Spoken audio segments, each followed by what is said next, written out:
Yeah. Yeah, it's Pop and Peeps. Deflation77 here today for episode 14 of Spellbound Schoolgirls. Let's just get right into it.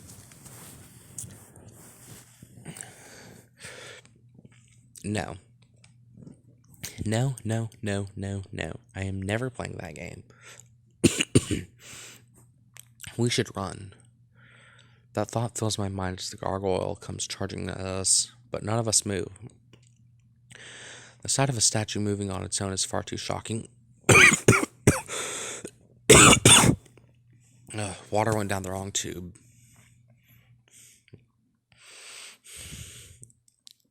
Just when I think we'll be crushed, Haruna recovers. With a gesture, she wills a wall of air to slam into the monster. The creature staggers and lets out another roar. That snaps us out of our shock. Mai's the first to try to grasp the situation. Haruna, did that damage it? Haruna shakes her head gently. It's just staggered. Even then, I think that's because it was surprised. Well, it looks a little bit more wary now. The monster doesn't charge us again right away. It snarls and glares, but doesn't advance. Connor grips her broom tightly, but that won't last long, right? We all look to Mai. Mai glances at the gargoyle, then nods. All right, buy me some time. We'll have to shatter in one go. You have a spell strong enough to do that? Yeah, but the cast time is long. How long do you need? 20, no, 30 seconds at least. Then I'll protect you in the meantime. You won't last long if the focus is just on you. We need another distraction then, huh? Kana's hand shoots up. I'll be bait. The three of us blink at her. What? I'll be bait. Draw its attention away. I'm fast enough. That's true, but then I'll go too. I was about to suggest that. Wait, Austin, that's too dangerous. We don't really have a choice here. We have plenty of choices. Seems like I need to convince her. It's too dangerous to send you by yourself. It's dangerous everywhere, so I'm safer on the broom. So, I'm gonna send the second. You need a cop a lot. It's not a plane. I can fly alone just fine. But another set of eyes does more. But another set of eyes does nothing but benefit you more. But flying around won't be enough to distract it. You'll need to attack as well. Kana, as amazing as you are, you can't cast spells and fly through your broom simultaneously. Actually, she can. What? What? Kana looks away embarrassed. Mai shrugs. I saw her do it once. Still, your efficiency with both things falls if you do them simultaneously, doesn't it? That's true. Wait, no, sorry. That's true. Then you need a partner. Kana agonizes for a bit longer before reluctantly nodding her head. Just don't fall off. You don't need to convince me. Kana hops onto her broom and I follow. The moment I manage to get settled behind Kana, the gargoyle loses its patience. Roaring, it charges at us again. Haruna makes the first move and Mayu starts to chant.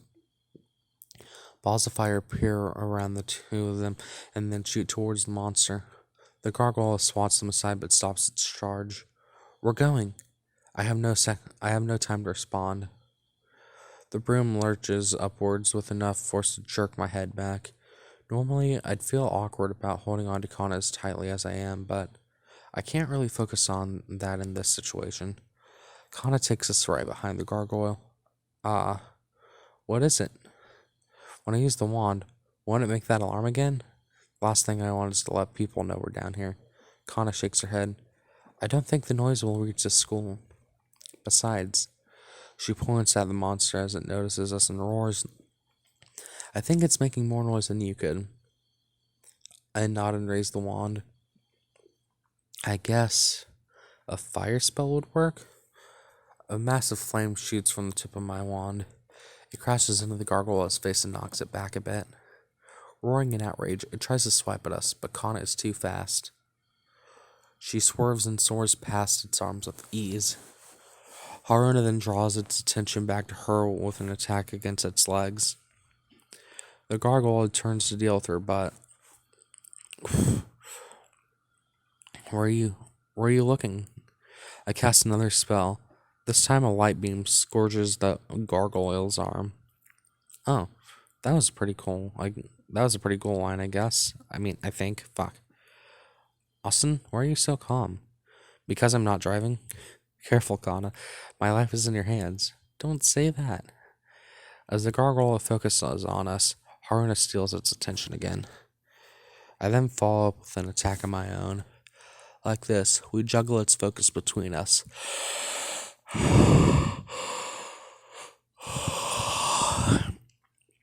Soon, though, our speed starts to slow. I notice Kana's heavy breathing. No matter how much of a genius she is, she has limits. Flying this frantically for a long time would be too much for anyone. Haruna? Wait, Haruna, how are things down there? A few more seconds. You heard her, Kana. Can you do it? She wipes sweat from her brow. Of course. I think. Well, that's better than a straight no, I guess. A few seconds later, I feel magic radiating below us.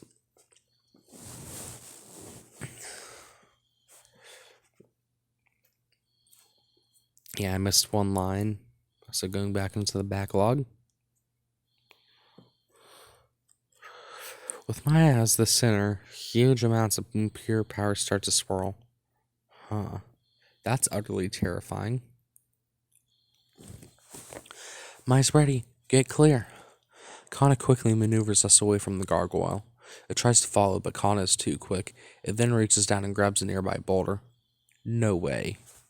Is it going to throw that? Anytime now. The gargoyle raises the boulder above its head. It's about to throw it when suddenly there's a harsh buzzing sound. Mai stretches her hands to the gargoyle and says a word. The magic she's gathered up sinks into her. A second later, pure white light explodes out of her palm and hits the monster. The gargoyle on its rocker shattered instantly.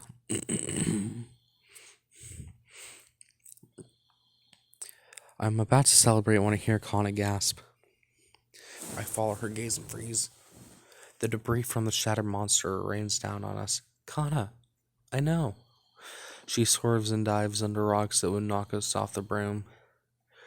Just when I think we'll manage to avoid them all, a shadow falls over us.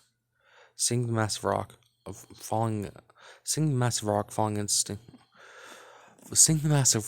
towards us, I realize it instinctively. We can't avoid that. Kana tries to fly past it, but she's exerted herself too much already. The rock hits the broom. We're sent flying to the left as the broom snaps in two. As we fall, I notice Kana's eyes are closed.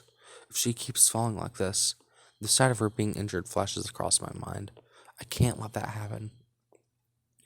I consider pulling her to me and cushioning the fall. That might save her, but we might just both get hurt. It's a reckless option, but do I have time to think of something else? If I waste time thinking of another solution and Kana gets hurt, could I bear that? The ground draws closer. I have no more time. Between recklessly trying to save her now or thinking of another solution. What should I do? Think. I desperately try to come up with a solution as we plummet, but I'm stuck. All my ideas are a gamble. There's no certain path to saving Kana. Then, I'll have to do this. I reach out to Kana. I desperately try to get closer, but I can't reach her in time. I see the ground and brace for impact. Just then, a gust of wind shoots up from below. Magic? Is this Haruna or Mai? Our fall slows down, but not by much. The two of us hit the ground and get covered in many light scratches. It's frankly a miraculous outcome compared to instant death. Mai and Haruna rush over to us. Kana, Austin. I sit up and point to where I think Kana fell. I'm fine. Check on Kana. Mai quickly runs over to where I'm pointing. Haruna comes over to me. She frowns when she sees my expression. Why do you look so down? You survived a near-death experience. Shouldn't you be happy? I screwed up. You mean you're falling? I didn't know what to do. I ended up deciding too late. If I'd chosen to... Are you kidding me? I didn't even press the screen. I slid to see my notifications on Discord. If I'd chosen to just save her earlier, Kana wouldn't have gotten hurt.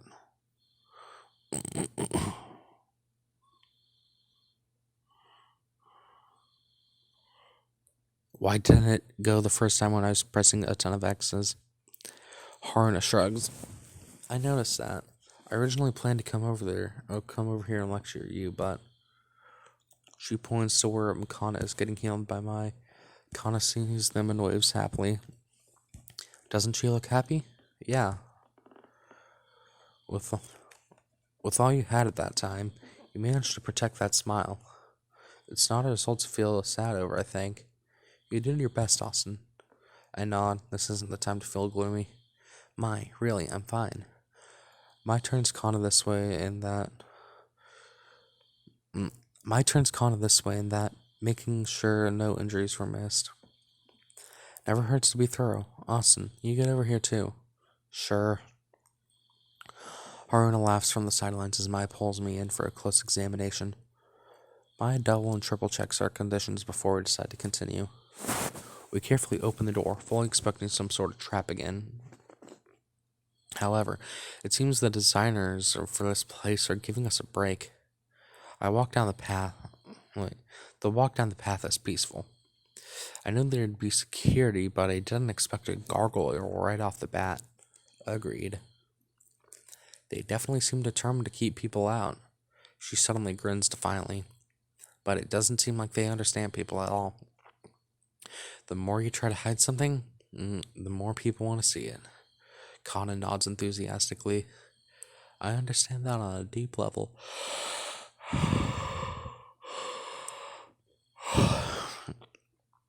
The four of us continue down the path until it abruptly splits into two. Left or right? I don't want to, but we might have to split up. It's very likely only one of the paths goes where we need them to, even though that says where and not where. I'm not going to take a picture. But how are we going to split? Kana, you should come with me. I'm no good with close range combat. I need someone to protect me while I cast. But... Justine looks like she's about to deny her role. She clenches her fist. Okay, leave it to me.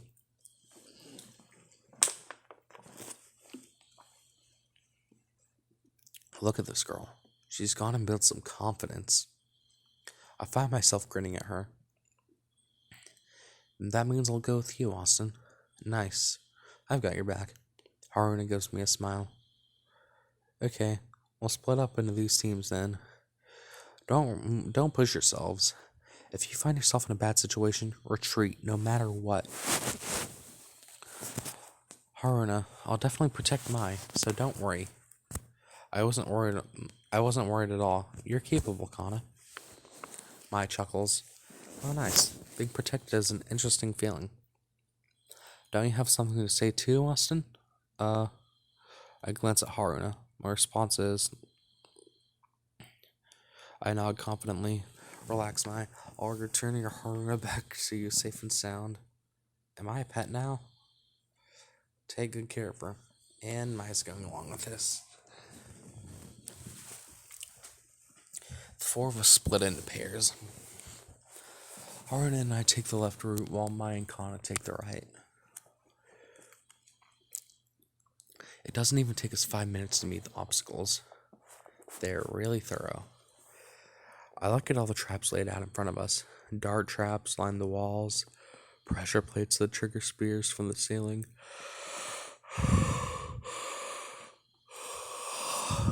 Pit traps opening up out of nowhere. I stretch my arms above my head. So, how are we getting through this? I think if we dodge the poison darts first. Why would we dodge them? She extends her hand. A second later, a huge ball of fire forms amidst the traps. It's easier to do this. Haruna snaps her fingers. The ball of fire explodes, wrapped in the blaze. Wrapped in the blaze, the traps all turn to ash. Wow. Amazed? Yeah. Though, this definitely isn't the dungeon experience I expected. Haruna tilts her head as we walk. What were you expecting? It's embarrassing, but I figured I'd get to disarm some traps, dodge a few. Look cool in front of you. Oh, I see. She looks away for some reason, then clears her throat. Well, you might still have a chance if you happen to protect me somehow. Do you think you can do that? Protecting Haruna? Is that something I can do? It's pretty obvious what answer she's expecting. Still, how should I respond? If I'm honest, there's not much I can do without magic. I mean, I knew that. Then why do you ask? Because magic isn't everything. There are things only you can do, Austin. Won't you guys get mad if I push myself without magic, though? Of course. What friends wouldn't? Still, that doesn't mean you're useless. It means we value you that much. Huh. What? Nothing. I just realized how dangerous a smooth talker is. You're the last person I want to hear that from. Brushing aside all the traps, we arrive at a large set of double doors. It's probably trapped, isn't it? I would be surprised if it wasn't.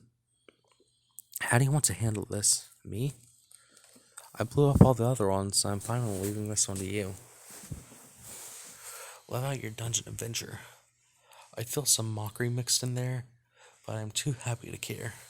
I consider my options. I could check the door for traps first. I have no idea what to look for, but this is more about the feeling. I could also just barge in and let Haruna do the rest. I think. Let's check. I'll check for traps. You have experience with that? Not at all. Then why? I squat down and knock gently on the door, and then move to check the hinges. It feels like real dungeon diving now. I see. I'm opening the door. Wait. Haruna flings the door open. The moment we enter, Haruna and I freeze. Haruna. Yes? No rumor ever mentioned what the treasure was, right? Not even one. Right. So I guess I can't be too surprised here. No, Austin, be surprised. I'll feel strange if I'm the only one shocked by this. In the center of our room, where we expected to find a treasure, there's a woman. She looks like she's been sealed. Haruna takes a few steps forward to investigate. I'll take your word for it, but I shut up as I... Oh, sorry about that, guys.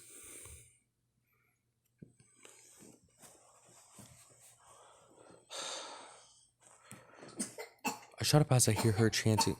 I shut up as I hear chanting behind me. A spell? Or being attacked?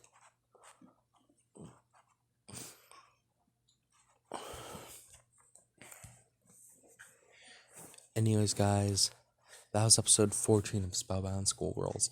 This has been Teflation77, and I'm out of house. Bye.